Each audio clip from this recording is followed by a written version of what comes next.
Another beautiful day in Arlington, Virginia, with the beautiful Sophie always gracing us with her presence. And by the way, a lot has changed since you guys have seen me last. I've moved out of my townhouse and made the crazy decision to move into an apartment. That is George Washington's peener over there.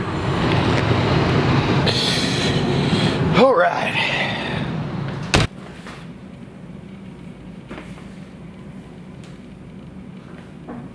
What's going on, guys? mfbaffa back here with another video, and I wanted to talk about something that's very, very important in the success of your hormonal journey.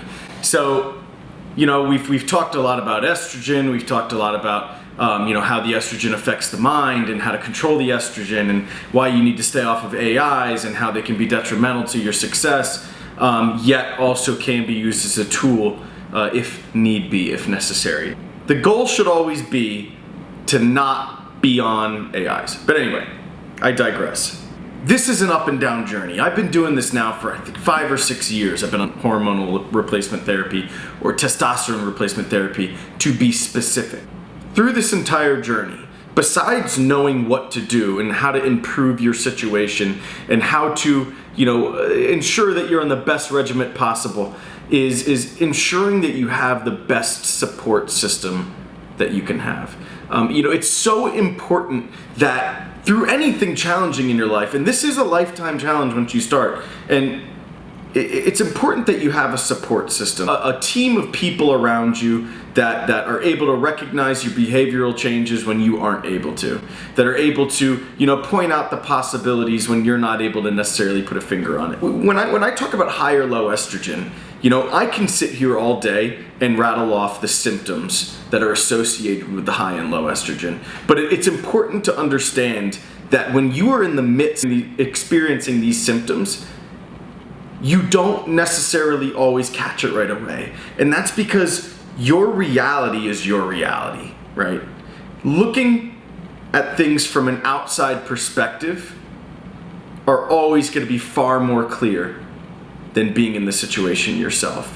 When you are emotional, your estrogen is high, you're not feeling yourself, you're lashing out at the people around you, you're attacking the people that you care about.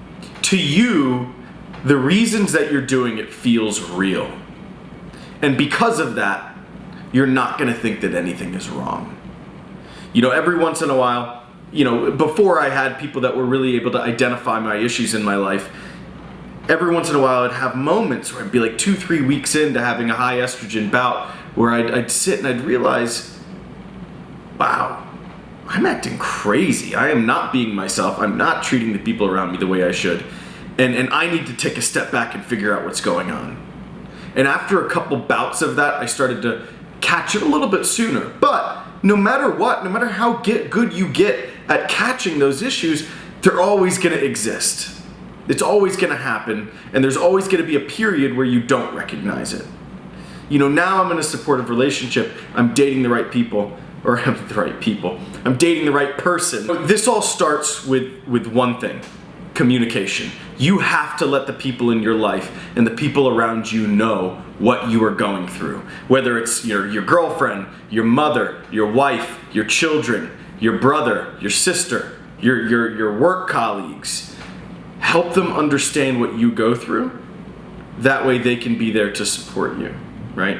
And I'm not saying you should go out and shout from the mountaintops, hey, I'm on hormone replacement therapy. And I also want to add in, this is for people that truly struggle with it. There are a lot of people out there that are on hormone replacement therapy or testosterone replacement therapy that don't run into any types of mental issues or high and low estrogen issues, right? And this is all also meant for the people that are transitioning from a testosterone-less life, if you will, to injecting hormones under the supervision of a doctor, of course. So please communicate with the people around you. That way they can understand your mood fluctuations, and then maybe they can kind of help point out, hey, Mike, you're not being yourself today. Right? Maybe you need to check yourself out. Maybe you need to figure something out. Maybe your hormones are off. And I get those indicators from people. And I listen to them.